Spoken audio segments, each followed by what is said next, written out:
একদিন এক ধনী ব্যবসায়ী এক দরবেশের কাছে গেল।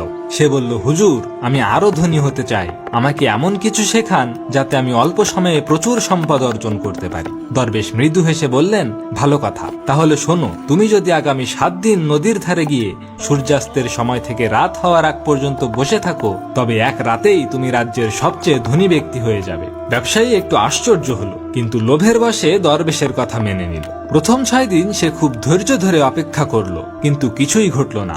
7ম দিনে সূর্যাস্তের সময় নদীর পানির মধ্যে অলৌকিকভাবে কিছু সোনার মতো জিনিস ঝলমল করতে লাগলো।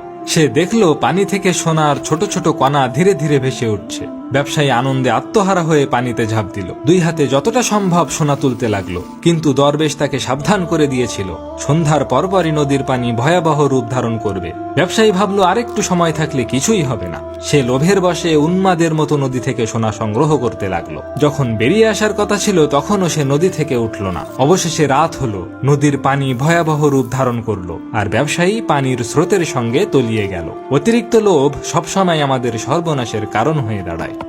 গল্পটি ভালো লাগলে অবশ্যই সাবস্ক্রাইব করুন